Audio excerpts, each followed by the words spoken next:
I own a year 2016 MacBook Pro Retina. And yesterday when I was working on my laptop, I discovered shadows at the bottom of my screen. Let me show you. You see this? This isn't supposed to happen. And I'm so pissed off because I just got this laptop back from Apple last month. So I need some visual aid. My laptop isn't here. I sent it for servicing at the Apple store. It's been 4 days, they haven't got back to me, but it's okay. Okay, yes, they replaced the keyboard, the touchpad, but I wasn't expecting this to happen so soon after I got it back from Apple. So I googled, and I found out that, hey, this is actually quite a common issue. It is called spot lighting, some people call it stage lighting, because it looks like stage lights. And apparently it's quite a common issue with year 2016 MacBooks. So I checked with Apple, they asked me to bring it down, but there wasn't an appointment date in the next week. So I'm like, maybe it's a simple fix. Maybe it's just a loose cable. I just need to open it up and plug the cable back in and everything will be fine. Simple. But apparently it's not the case. I spoke with some third-party repair shops and all of them said, no, you cannot simply plug the cable back in or replace the cable. You have to replace the entire, I'm not kidding, the entire LCD display needs to be replaced. And it will cost 600 to 700 USD. No! So I was like, can't you just open it up and see if the cable is loose and just plug it back in? And they said, no, we've tried replacing the cable, it doesn't work. You need to replace the entire display.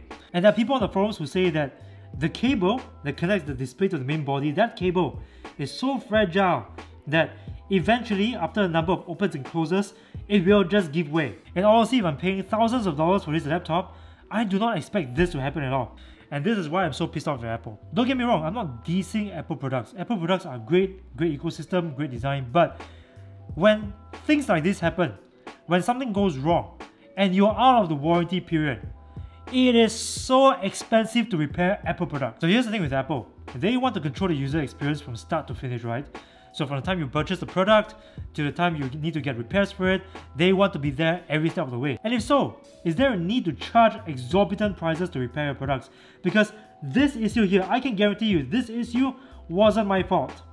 I did not spill liquid on it, I did not drop it. It just happened. And Apple charges so much to repair this. I tell you, it's because Apple wants to earn money. They want to earn money every step of the way, which is why now they are a $1 trillion company. Why? Because they overcharge for products like these that don't stand the test of time, and they overcharge for repairs afterwards. And they go so far as to block third-party vendors from carrying out repairs, forcing end consumers, people like me who spend thousands of dollars on Apple products, to go down to an Apple store to get a replacement or a repair at exorbitant prices. And when they do repair the product, it is not an actual repair, but a replacement of an entire part that costs so much, it's often a short jump away from purchasing a whole new product altogether. So if you wonder why Apple is a $1 trillion company, well, you have your answer. After this episode, I'm not sure if I will buy another Apple product ever again. Many other brands are now making products that are so good at much better prices. For a laptop, I don't know, maybe I'll get a Razer Blade or something, but I might never ever get an Apple product again. Because to them, customer loyalty is just another way of making money, nothing else. In fact, I was watching a CBC News documentary about how Apple rips the customers off. I'll include a link to the video down below in the description box. So if right now you're locked into the Apple ecosystem and you're thinking of upgrading to the next great iOS device, well, at least consider other alternatives, because if something goes wrong, there'll be hell to pay. Oh, by the way, please subscribe.